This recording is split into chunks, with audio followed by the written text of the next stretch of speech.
Et nous continuons notre bloc-notes culturel avec l'actualité du théâtre. Alors, on vous propose de terminer l'année avec le sourire et deux pièces particulièrement drôles. Alors, une comédie assez délirante que nous présente Jean-Philippe Viau, adaptée d'un texte de Pierre Dac, et puis le one-man show de Guillon. Oui, heureusement, cette fin d'année 2016, il y a beaucoup d'humour à l'affiche de nos salles de spectacle. En effet, rien n'est plus réparateur de nos baisses de morale qu'une irrésistible bouffée de rire, comme par exemple avec les deux propositions détente du jour. La première d'entre elles est certifiée conforme, c'est la dernière bouture corrosive de monsieur Stéphane Guillon.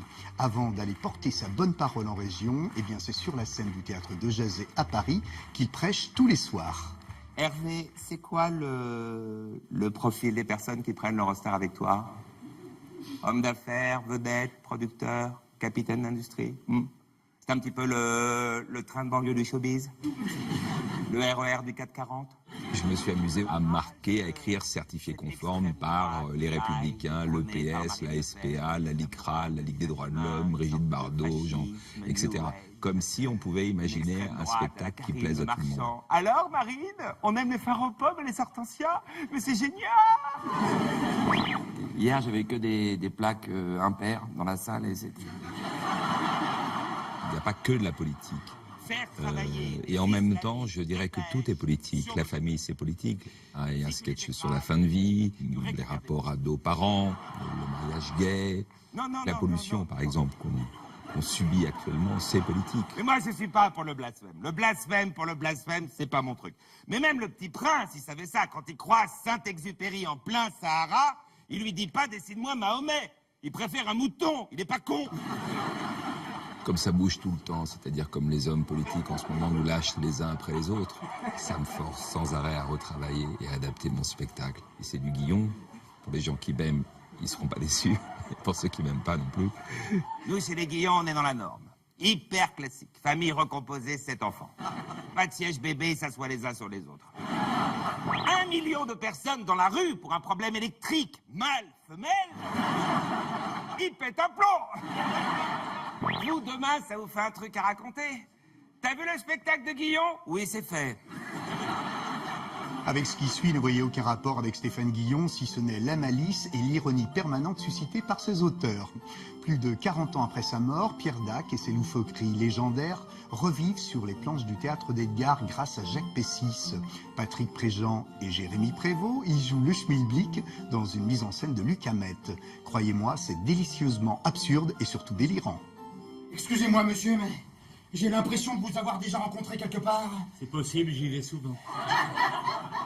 Parler pour ne rien dire et ne rien dire pour parler sont les deux principes de ceux qui feraient mieux de la fermer avant de l'ouvrir, monsieur.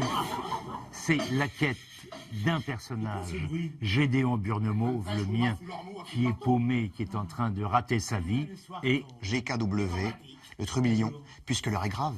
Le schmilblick est tombé en panne, et si on répare le schmilblick, on sauve la capitale du côté d'ailleurs. Le Kratos Palace. Ça a l'air ignoble. C'est un hôtel 3 punaises. C'est toujours bien, un plat du jour. À condition de savoir quel jour il a été préparé.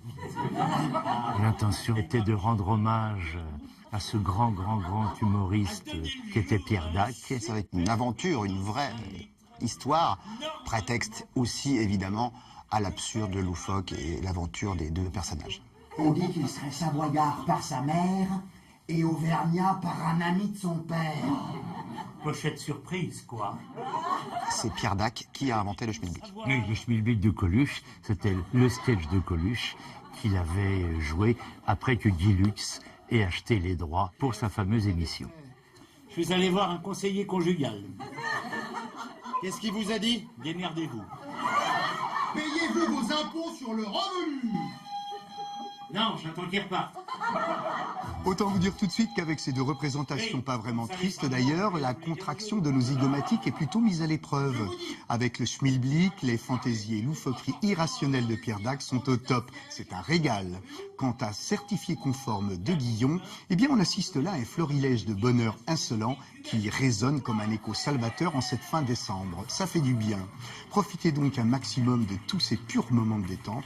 Excellente fin d'année à tous et à très vite en 2017. Très vite, Jean-Philippe.